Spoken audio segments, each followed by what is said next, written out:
इंदौर दिए चलते हैं, जहां पर CM doctor Mohan Yadav road show कर रहे हैं। रोड शो में उनके साथ मंत्री कैलाश विजयवर्गीय भी शामिल हैं और देख सकते हैं आप जनसैलाब बीजेपी कार्यकर्ताओं का। बीजेपी पार्टी पूरी ताकत लगाते हुए आखिरी समय में भी पूरी ताकत बीजेपी पार्टी झोंक रही है, क्योंकि 6 बजे चुनाव प्रचार का शोर थम जाएगा और जो राजनेता हैं, प्रत्याशी हैं, वो केवल डोर टू डोर ही कैंपेन कर पाएंगे मध्य प्रदेश में, क्योंकि 13 मई को वोटिंग है। 13 मई मतदान का दिन है, चौथा फेज 13 मई, और इसी फेज के साथ ही मध्य प्रदेश में लोकसभा चुनाव की समाप्ति हो जाएगी। चौथे फेज में 8 सीटों पर मतदान, और वो 8 सीटें हैं मालवा निमाड़ की सीटें। मालवा निमाड़ बेहद महत्वपूर्ण दोनों ही पार्टियों के लिए। बीजेपी के पकड़ लोकसभा चुनाव के लिहाज से तो पूरे मध्य प्रदेश में मजबूत है ही, मालवा निमाड़ में भी मजबूत है। यहाँ पर हर सीट पर बीजेपी का कब्जा है फिलहाल तो, लेकिन पूरी ताकत बीजेपी लगा रही है फिर भी, और ये ज़रूरी भी हो जाता है क्योंकि गृह क्षेत्र है सीएम का, मुख्यमंत्री का, डॉक्टर मोहन यादव का, कैलाश विजयवर्गीय का भी। बड़े नेता यहाँ से आते हैं।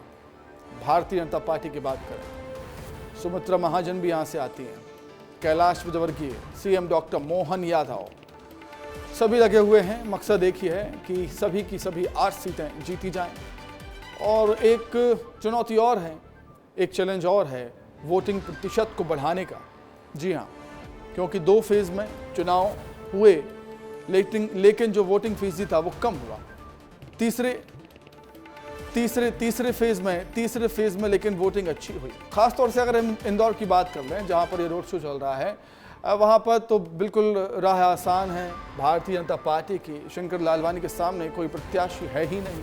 कांग्रेस की तरफ से अक्षय कांति बम थे, जिन्होंने ऐन मौके पर पाला बदल दिया, बीजेपी ज्वाइन कर दी। कांग्रेस